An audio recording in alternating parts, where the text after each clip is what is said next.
안녕하십니까. 바로본TV ombudsman의 김승재입니다. 지난주 연합뉴스TV에선 이재명 대표의 구속영장 기각 관련 뉴스와 함께 항저우 아시안게임 소식, 그리고 6일간의 추석 명절 관련 소식 등 다양한 뉴스를 전해드린 바 있는데요. 오늘 연합뉴스TV를 말한다에선 뉴스포커스와 뉴스센서 13, 토요와이드를 중심으로 박세진 시청자 평가원이 모니터링한 내용으로 시작을 하겠습니다.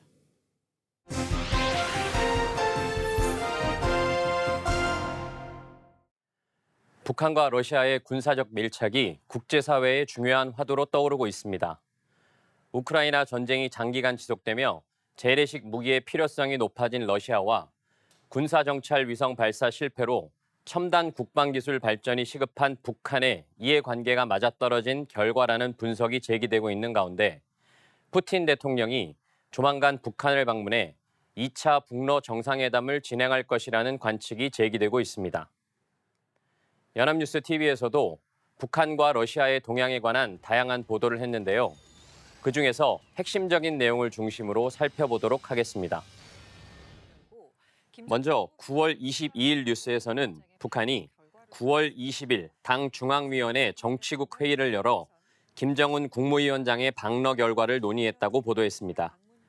연합뉴스 TV는 조선중앙통신 보도를 인용해 김성남 조선노동당 국제부장이 김 위원장의 러시아 방문 귀환 보고를 했으며 보고간 김 위원장의 방러가 가지는 의의에 대한 분석과 북러 관계 발전 계획들이 소개되었다고 전했습니다. 이어 24일에는 세르게이 라브로프 러시아 외무장관이 북러 정상회담의 후속 조치로 다음 달 평양을 방문할 것임을 밝혔다고 전하면서 라브로프 장관이 방북 이유를 정상 간 합의에 따른 것이라고 언급한 만큼 푸틴 대통령의 답방 문제가 논의될 가능성이 높다고 보도했습니다. 9월 23일 한반도 브리핑에서는 이준삼 연합뉴스 기자와 함께 북한과 러시아의 군사적 밀착을 종합적으로 평가해보는 시간을 가졌습니다. 이 기자는 북한과 러시아의 위험한 거래가 현실로 다가오면서 한미 당국을 중심으로 한 국제사회의 대응 행보도 점차 빨라지고 있다고 평가하며 우리 정부가 강순남 북한 국방상에 대한 독자 제재에 나섰고 미국 하원에서도 북한의 러시아에 대한 군수 지원을 막기 위해 북한에 대한 제재를 강화하는 법안이 발의되었다고 전했습니다. 한편 유엔 총회에서도 우크라이나 전쟁과 노골적인 유엔 결의 위반에도 불구하고 거부권 등으로 유엔 차원의 대응을 맡고 있는 중국과 러시아에 대한 비판의 목소리가 커지고 있다고 전하며 유엔 안전보장 이사회에 대한 개혁 요구가 거세지고 있다고 평가했습니다. 또한 러시아가 북한의 핵무기 개발을 돕기 위해 비밀리에 플루토늄을 직접 제공하는 시나리오가 가장 우려된다는 세계적 핵물리학자 해커 박사의 주장을 전하며 북한과 러시아의 거래가 북핵 문제의 새로운 뇌관이 될 것으로 전망했습니다. 북한과 러시아의 군사적 밀착은 향후 한반도 정세와 우리나라의 외교안보 정책에 심대한 영향을 미칠 수 있는 중대한 사안입니다. 이러한 중요성을 감안해 연합뉴스 TV에서 두 국가의 행보에 대한 다양한 소식을 전하고 종합적인 평가를 해보았다는 점은 관련 이슈에 대한 시청자들의 이해를 높이는 데 많은 도움이 되었다고 평가할 수 있습니다.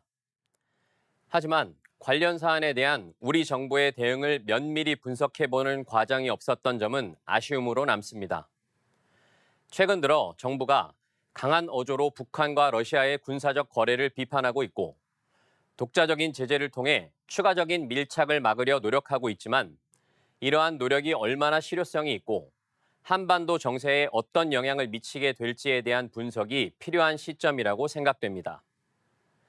만약 정부의 행보가 효과가 없다고 평가된다면 대안으로 제기될 수 있는 방법은 무엇인지, 동맹국과의 공조를 통해 해결할 수 있는 방안은 무엇인지 등을 살펴봄으로써 한반도 문제의 평화적인 해결 방법을 논의해 본다면 시청자들과 국민들이 이슈를 이해하고 정책을 평가하는 데 도움이 될 것으로 생각합니다.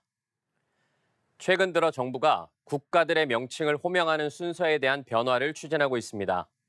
먼저 정부는 우리나라와 중국, 일본을 거론할 때 과거로부터 활용되던 한중일이라는 표현 대신 한일중의 순서로 지칭하고 있고 북한과 러시아를 호명하는 순서 역시 북러에서 러북으로 변화를 모색하고 있습니다.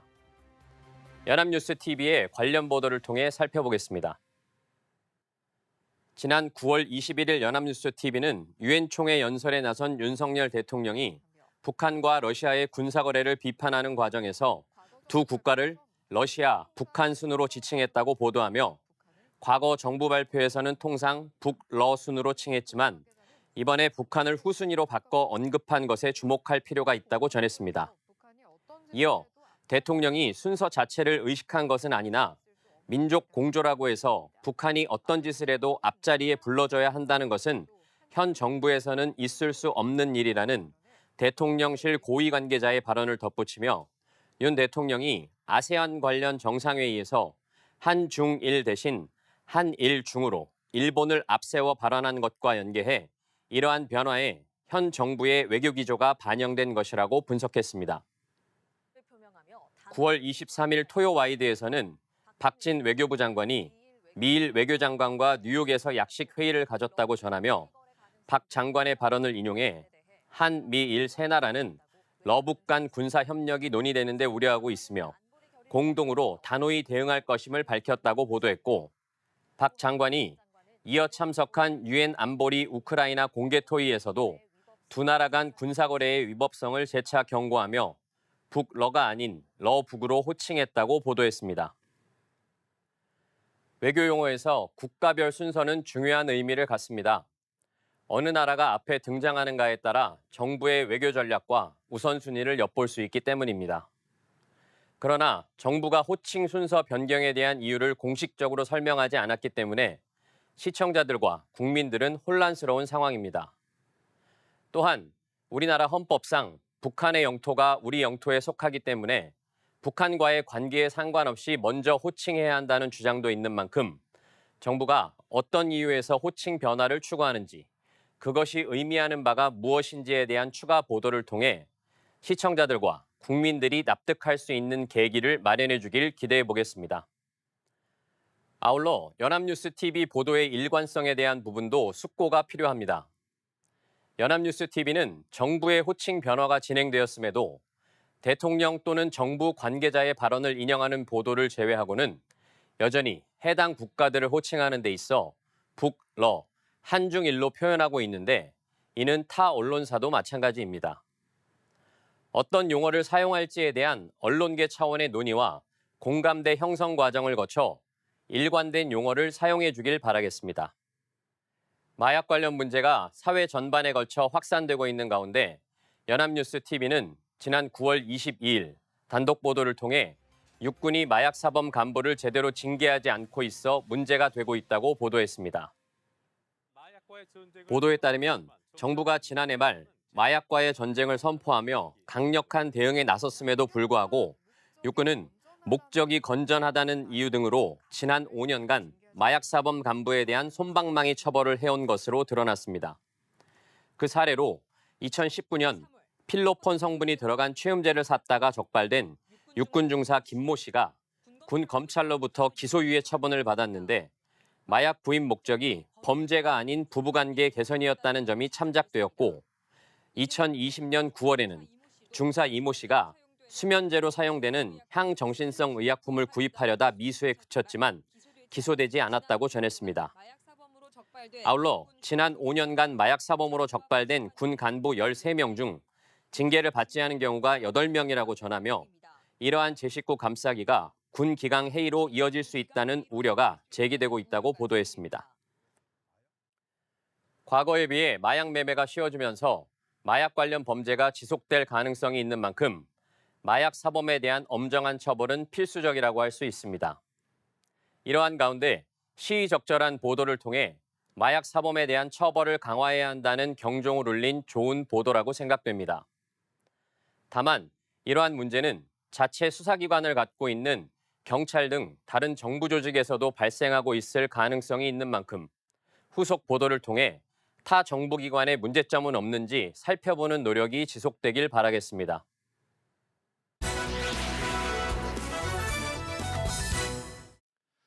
네, 이번 시간은 주말에 방영되는 제작 프로그램을 대학생의 시선으로 분석하고 평가해보는 시간이죠. 캠퍼스 TV 리포트입니다. 이번 주에는 한국외대 이소은 학생과 함께하겠습니다. 어서 오십시오. 안녕하세요. 예. 자, 소연 학생 지난주에 어떤 프로그램 모니터링했습니까? 네, 저는 9월 23일 방송된 미니 다큐 아름다운 사람들을 모니터링했습니다. 이 프로그램에서는 못난이 채소와 과일을 기증받아 변신시키는 푸드 업사이클링에 대해 다뤘습니다. 그럼 자세한 모니터링 내용 지금부터 전해드리겠습니다.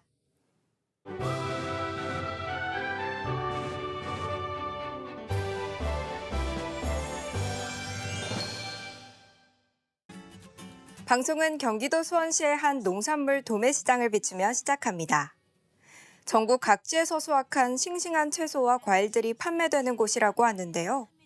이곳에 한 달에 한 번 특별한 손님들이 찾아온다고 합니다. 한 상인은 채소와 과일들을 찬찬히 살피며 쓸만한 물건이 많이 들어왔다고 말했는데요. 또 다른 상인은 알배기 배추를 보며 물김치 하면 좋겠다고 말합니다. 아주 꼼꼼하게 물건을 살피는 손님들의 모습을 볼 수 있었는데요. 가져가는 양도 엄청나다 보니 트럭까지 불러야 할 정도라고 합니다. 그런데 이 손님들 물건 고르는 취향이 조금 특별하다고 하는데요. 상인들이 포도를 이리저리 살피며 상태가 조금 그런데 골라내고 쓰면 될 것 같아요 라고 말하며 다 쓸 수 있는 거라고 좋아하는 모습을 볼 수 있었습니다. 좋은 물건이라며 잔뜩 쌓아놓은 과일들. 하지만 한눈에 봐도 과일의 상태가 영 심상치 않았는데요. 오수옥 씨는 과일의 당도가 높아서 더 빨리 썩기 때문에 오히려 더 맛있다며 과일들을 손수레에 가득 싸가는 모습을 볼 수 있었습니다. 보통 사람들 같으면 눈길도 주지 않을 흠집나고 못생긴 과일들만 고르고 골라 한가득 싣고 가는 의문의 손님들을 볼 수 있었는데요. 그렇게 못난이 채소와 과일들이 트럭 한가득 채워졌습니다. 못난이 채소와 과일이 도착한 곳은 수원의 한 주민센터인데요. 도대체 이곳에서 무슨 일이 벌어질지 궁금했습니다. 채소와 과일을 실은 트럭의 도착 시간에 맞춰 하나둘 사람들이 모여드는 장면을 볼 수 있었는데요. 잠시 후 신나는 칼질 소리에 맞춰 못난이들의 환골 탈태가 시작됐습니다. 그대로 두면 영락없이 쓰레기가 될 식재료들, 흠집난 부위를 깨끗하게 손질하고 세척하면서 놀라운 변신을 위한 준비가 한창이었습니다. 자원봉사자 정미령 씨는 지금 현재로는 곤약 젤리 하나 만들고 비트 물김치와 포도잼을 만들었다고 하는데요. 또 우리가 과일이나 채소를 후원받는데 오는 것에 따라 달라진다고 말했습니다. 이름하여 푸드 업사이클링은 환경을 위해 주민들이 똘똘 뭉치며 시작됐다는데요. 주민자치위원회 위원장 이상대 씨는 농산물 시장에서 상품 가치가 떨어지는 과일들을 잼이나 청으로 재탄생시켜서 나눔도 하고 공유 냉장고에도 넣고 한부모 가정에 배달도 해주며 주민자치회를 중심으로 마을 참여단을 모집해서 그분들과 함께 재밌게 하고 있다고 말했습니다. 오전 내내 수십 명의 주민들이 함께 모여 만들어내는 다양한 음식들을 볼 수 있었는데요. 내 가족에게 먹인다는 마음으로 정성까지 가득 담아 넣는 모습을 보며 마음이 따뜻해졌습니다. 과연 누가 완성품을 보고 음식 재활용이라고 생각할까요? 쓰레기통에 들어갈 뻔했던 못난이 채소와 과일들의 눈부신 변신이 완성됐다는데요. 이 정도면 상품으로 내다 팔아도 전혀 손색이 없을 듯 했습니다. 많은 사람들의 속으로 만들어져 예쁘게 포장된 물김치와 잼, 과일청은 그 의미만큼 좋은 곳에 나눠진다고 하는데요. 가장 먼저 도착한 곳은 주민들이 모두 함께 이용하는 공유 냉장고라고 합니다. 주민자치회 위원장 이상대 씨는 오늘도 몇 시간 동안 회원들과 봉사활동을 했는데 너무 뿌듯하고 마음이 넉넉하니 좋은 것 같다고 말했습니다. 이웃과 함께 나눌 마음과 먹거리가 채워지는 공유 냉장고에는 따뜻한 정이 가득했습니다. 봉사자들이 이웃과 나눌 또 다른 선물을 손수레에 가득 싣고 어디론가 향하는데요. 두 손 가득 박스를 들고 들어간 곳은 어느 한 건물이었습니다. 한 자원봉사자는 오늘 농산물 도매시장에서 보내준 거라며 나이가 지긋한 할머님께 선물들을 나눠주는 모습을 볼 수 있었는데요. 자원봉사자 오수옥 씨는 상태가 좋고 싱싱한 과일은 이렇게 경로당이나 복지관 쪽에 나눔을 하고 있다고 말했습니다. 요즘엔 농산물 시장 상인들이 앞다퉈 좋은 과일들을 많이 기부하다 보니 동네 곳곳에 따뜻한 마음이 전해지는 모습을 볼 수 있었는데요. 차정래 씨는 너무 감사하고 고맙다며 주시는 게 공짜라 좋아서 그러는 게 아니라 어른들을 대접하는 그런 사유가 되는 것 같아서 너무 감사하고 고맙다고 전했습니다. 예금자 씨는 이런 거 가져다 주면 너무 감사하다며 아주 좋아하시는 모습을 볼 수 있었습니다. 환경을 생각하는 마음에 이웃을 생각하는 마음이 더해지니 따뜻한 변화의 싹이 무럭무럭 자라는데요. 지금도 이곳에서는 못난이들의 아름다운 반란이 계속될 것이라고 말합니다. 자원봉사자는 올 때마다 즐겁기 때문에 아무래도 계속 올 생각이다라고 전했고 또 다른 봉사자는 나의 행복을 위해서 하는 거예요 라며 웃어 보였습니다. 이상대 위원장은 이게 단발성이 아니고 연속성으로 해서 더 많은 이웃과 나눔을 갖고 싶다는데요. 또 더 많은 회원들을 모집해서 앞으로도 여러 사람이 나눔을 같이 할 수 있는 사업으로 해나가고 싶다는 말로 방송은 마무리됩니다.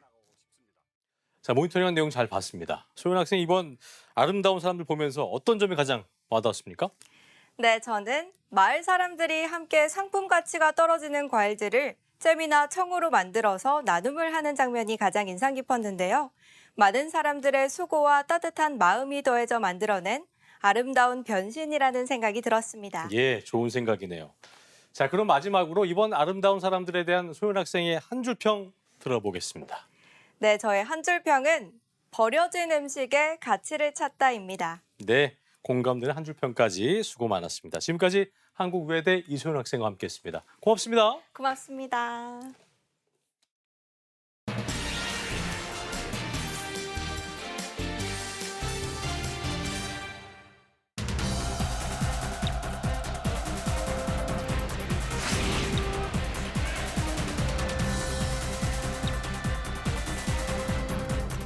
연예인 아니면 시간을 보냈습니다. 수행을 통해서 우리는 수서의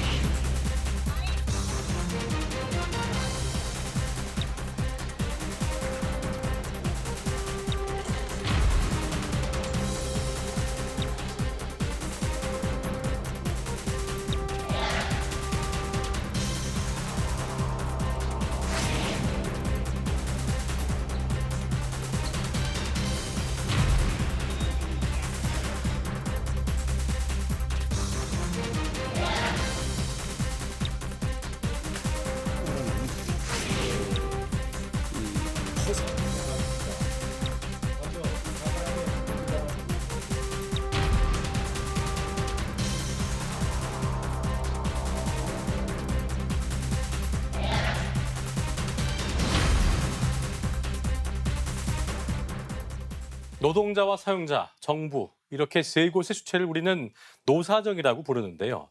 이 노사정의 소통이 원활하지 않을 경우에 국민들이 힘들어집니다. 오늘 TV와 비평에선 철도 노조 파업 관련 내용을 자세히 짚어보겠습니다. 도움 말씀에 한국방송통신대학교 이성민 교수와 함께하겠습니다. 어서 오십시오. 안녕하세요. 예. 자, 철도 노조가 지난달 14일부터 4일 동안 파업을 벌였습니다. 이번 파업 같은 경우는 2019년 이후에 4년 만인데 먼저 철도 노조가 그 파업에 나서게 된 경위는 무엇이고 또 예고했던 2차 파업을 중단하게 된 이유는 무엇인지 언론의 보도 내용부터 정리해 보시죠. 네, 철도 노조는 지난달 14일부터 18일까지 4일간 한시 파업을 벌였습니다.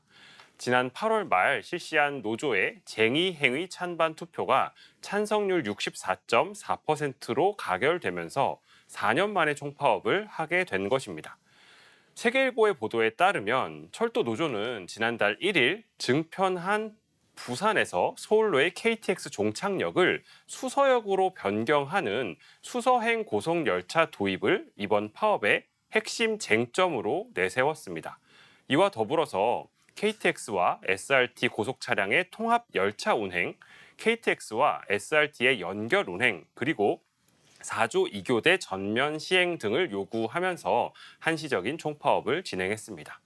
뉴스원의 보도에 따르면 지난 7월부터 노조는 사측과 6차례의 실무 교섭과 한 차례의 본교섭을 진행했지만 합의에 이르지는 못했고 중앙노동위원회 조정도 실패한 것으로 알려졌습니다. 지난달 14일에는 철도노조 총파업 출정식이 있었는데요. 한겨레의 보도에 따르면 철도노조는 이번 파업이 시민의 편익을 위한 것이라고 강조하고 있었습니다. 철도노조와 시민단체들이 지난 8월 부산 시민을 대상으로 벌인 여론조사 결과 부산에서 수서로의 KTX 추가 운행 주장에 동의하는 응답이 71.2%였던 것처럼 수서행 KTX에 대한 시민의 요구가 높다는 것입니다. 이에 대해서 산업통상자원부는 같은 날 파업에 따른 산업계 피해를 점검하고 대응 방안을 살피기 위한 긴급 대책회의를 열었습니다. 원희룡 국토교통부 장관은 같은 날 해당 파업을 정치투쟁으로 규정하는 게시글을 올렸고 한문희 한국철도공사 사장도 해당 파업이 교섭을 통해 해결할 수 없는 정부의 정책사항을 핵심 목적으로 하고 있어서 파업의 정당성이 없다라는 내용을 담은 대국민 사과문을 발표했습니다. 이번 총파업은 한시 파업으로 기한을 정해두고 진행되었는데요. 철도노조는 사측과 협상이 이루어지지 않을 경우에 2차 총파업을 진행할 것이라고 예고한 바 있습니다.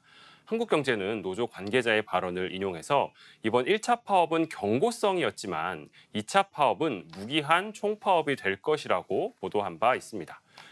2차 파업이 시작되면 해당 기간이 추석 연휴와 겹쳐 있다는 점에서 많은 혼란이 예상되었는데요. 다만 지난달 19일 철도노조는 노사와 국토교통부가 협의를 위한 대화를 시작하고 10월 초부터 구체적인 논의를 진행하기로 했다라면서 2차 파업 철회를 밝혔습니다. 동아일보의 보도에 따르면 이날 미팅에서 철도노조가 고속철도 운영과 관련해서 정부의 노조 의견을 전달했고 상호 협의에 나서게 된 만큼 준비했던 제2차 파업 일정은 중단하기로 결정했다는 것입니다. 한국일보는 노조 내부에서도 2차 파업이 여론의 역풍으로 이어질 수 있다라는 신중론이 있었으며 정부에서도 화물 열차의 운행률 감소 등 산업계 타격을 우려하고 있었다는 점에서 2차 파업 중단에 대해서 긍정적으로 평가했다라고 보도했습니다. 그랬군요. 자, 이번 철도노조의 파업에 따라서 여객열차와 화물열차 운행률이 감소를 했고요. 곳곳에서 혼란이 잇따르기도 했습니다. 문제를 해결하려고 한국철도공사가 5천 명이 넘는 대체 인력을 투입하기도 했었는데 자, 이번에는 열차 운행 현황과 또 현장 분위기, 시민들 반응은 어땠는지 관련 내용 좀 짚어보죠. 네, 다수의 언론에서는 철도노조의 파업 기간 동안 열차의 운행률과 현장의 반응 등을 곳곳에서 나타난 혼란의 사례와 현황을 보도했습니다. 파업 첫날에는 특히 현장에서 시민 불편 사례에 대해서 많은 보도가 이어졌는데요. 조선일보는 80세의 대구까지 서서 간다라는 헤드라인의 보도를 통해서 열차 운행 중단으로 모바일 승차권 예약 등에 익숙하지 않은 어르신과 외국인의 불편이 컸다라고 보도했습니다. 동아일보도 파업에 열차표 없어 천안까지 택시라는 헤드라인의 보도를 통해서 주말이었던 파업 마지막 날까지 시민들이 적지 않은 불편을 겪었다라고 보도했습니다. 뉴스원도 정부의 대체 인력 투입에도 불구하고 운행률이 평시 대비 70에서 80%를 오갔으며 열차 운행 취소도 곳곳에서 발생하는 등 시민의 불편이 이어졌다라고 보도했습니다. 특히 화물 열차의 운행률이 크게 떨어졌는데요. 연합뉴스TV의 보도에 따르면 파업의 둘째 날인 15일에는 화물 열차 운행률이 22.8%로 4대 중 1대만 운행이 되기도 했습니다. 연합뉴스는 파업 첫날 수도권 물류 거점인 경기 의왕 내륙 컨테이너 기지에서 철도 수송이 평시의 절반 수준으로 떨어졌다라고 보도했고 파업이 장기화하면 열차 운송 의존도가 큰 시멘트 운송에 차질이 불가피할 것이라고 보도하기도 했습니다. 연합뉴스는 파업의 마지막 날인 지난달 17일 한국철도공사 서울본부에서 열린 파업 대응 상황 점검 회의의 결과를 바탕으로 이번 파업의 피해 현황을 보도했는데요. 이에 따르면 코레일 측에서는 이번 파업에 따른 피해액이 약 75억 원으로 추산된다라고 밝혔으며 파업 기간 중 물류와 화물 열차 운행량이 평소 일평균 117회에서 38회로 수송량은 일평균 6만 톤에서 2만 톤으로 크게 줄어들었다라고 밝혔습니다. 그랬군요. 자, 철도노조와 국토부, 초 노조의 요구 사항이었죠. 수소행 KTX 도입에 대해서 논의를 하기로 하면서 2차 파업은 좀 보류가 됐습니다만 갈등의 불씨는 여전해 보이는 모습입니다. 노조와 정부 양측의 주장 또 핵심 쟁점은 어떤 것인지 관련 내용 짚어보도록 하겠습니다. 네, 이번 파업의 핵심 쟁점은 바로 수서행 KTX입니다. 현재 SRT로 운행되는 수서에서 부산으로의 경부선 노선에 KTX를 투입해달라고 철도 노조가 요구하고 있는 것입니다. 경향신문은 수서행 KTX 논의를 Q&A 형식으로 상세히 보도하고 있었는데요. 이에 따르면 이번 파업의 쟁점이 된 수서행 KTX 투입 요구를 직접적으로 촉발한 것은 SRT의 운행 노선 확대였습니다. 지난달 1일부터 SRT가 경전, 전라, 동해선 운행을 시작하면서 운행 노선이 늘어났는데 SRT의 운영사인 SR은 고속철도에 여유분이 없어서 수서 부산 노선에 투입된 철도를 신규 노선에 투입했다는 것입니다. 이로 인해서 기존의 수서에서 부산 노선 좌석이 11.2% 감축되면서 시민의 불편에 대한 우려가 제기되자 국토부는 서울에서 부산으로의 KTX 노선을 왕복 3회 증편하는 방식으로 대응했습니다. 이에 대해서 철도 노조가 증편된 열차의 종착역을 서울이 아닌 수서로 하자라는 요구가 바로 수서행 KTX인 것입니다. 예. 해당 요구에 대해서 국토부는 여러 이유를 들어서 반대하고 있는데요. 표면적인 이유는 KTX와 SRT의 선로 사용료와 요금 체계의 차이이지만 근본적으로는 고속철도의 경쟁 체제가 깨어질 것이라는 우려라고 알려져 있습니다. 수서행 KTX라는 요구는 KTX와 SRT의 이원화 체제를 근본부터 흔들려는 시도이며 철도 경쟁 체제라는 정부 정책은 협상 대상이 될 수 없다라는 점에서 철도 노조의 주장을 받아들일 수 없다는 것입니다. 세계일보도 정부가 수서역 KTX 운행 문제 등 정부 정책 사항은 노사 협상 대상이 될 수 없다라는 입장을 고수하고 있다라고 보도했습니다. 한국일보는 이번 파업의 기저에는 결국 SR 설립 이후부터 반복된 철도 통합 문제가 깔려 있으며 만약 수서행 KTX가 도입된다면 철도 통합과 관련해서 일종의 상징성을 가질 수도 있다는 점에서 통합의 선을 긋고 있는 국토부가 수서행 KTX를 수용하기는 더 어려울 것으로 보인다고 보도했습니다. 결국 이번 파업은 철도 통합을 둘러싼 갈등이 수서 고속철도의 운행 노선 확대를 계기로 다시 쟁점으로 부상한 결과라고 정리할 수 있을 것입니다. 그렇군요. 자, 정부와 철도 노조 모두 각자의 주장만을 좀 내놓으면서 시민 불편 해소라는 명분을 달았는데 하지만 갈등만 부각된 것 같고요. 또 정작 핵심 쟁점에 대해서는 국민들의 공감을 사지 못한 모습인 것 같습니다. 자, 끝으로 언론이 어떤 점에 주목해야 되는지 한 말씀 해주시면서 마무리 짓겠습니다. 네, 이번 철도 노조의 한시적 총파업은 사실 겉으로 드러난 요인에 대한 보도로는 갈등의 본질을 깊이 있게 이해하기엔 많은 어려움이 있었습니다. 수서행 KTX가 쟁점이 되기까지 철도의 경쟁체제 도입과 그로 인한 민영화 관련 논란, 지난 정부에서의 통합 논의의 무산 등 오랜 기간에 걸쳐서 축적된 묵은 문제들이 겹쳐있는 사안이기 때문입니다. 핵심 쟁점들의 맥락을 상세히 짚어주는 보도가 없었던 것은 아니지만 수서행 KTX라는 쟁점이 촉발하게 된 흐름 자체를 온전히 파악하기 위해서는 결국 뉴스 수용자가 보다 적극적으로 내용을 탐색하고 연결해서 이해하려는 노력을 해야 된다는 어려움이 있습니다. 예. 파업에 대한 보도는 시민의 불편에 대한 현황 보도가 즉각적으로 생산되고 소비되는 경향이 있습니다. 이와 관련해서 민주언론시민연합은 주요 방송 및 종합일간지 등 15개 언론사의 철도 노조 파업 관련 보도 분석 결과를 발표한 바 있는데요. 이에 따르면 전체 보도 중 부정보도 비중이 65.8%로 절반을 훨씬 웃돌았고 시민 불편과 산업 차질을 부각한 보도가 전체의 76.2%를 차지한 것으로 나타났으며 파업 쟁점을 심층적으로 설명한 보도는 5.2%에 불과하다는 점을 지적하기도 했습니다. 특히 이번 철도 노조 파업 보도에서 주로 양측의 주장과 입장만이 논의의 중심이 된 것은 아쉬운 부분입니다. 예. 양측의 표면적인 주장을 넘어서 핵심 쟁점에 대한 다양한 관점의 자료와 분석이 제시될 때 언론 수용자는 해당 사안을 보다 깊게 이해할 수 있을 것입니다. 이번 파업은 종결되었지만 사회적 논의는 이제 다시 시작이라 할 수 있습니다. 앞으로의 논의 과정에 대해서 언론의 적극적이고 심층적인 접근이 이어질 수 있기를 바랍니다. 예, 알겠습니다. 지금까지 한국방송통신대학교 이성민 교수와 함께했습니다. 고맙습니다. 감사합니다. 자, 저희 옴부즈맨 제작진은 여러분의 다양한 소중한 의견들을 기다리고 있습니다. 방송을 보시고 느낀 소감을 연합뉴스 TV 홈페이지 내 시청자 게시판이나 SNS로 보내주시면 됩니다. 저희는 다음 주 시간 다시 인사드리겠습니다. 여러분 고맙습니다.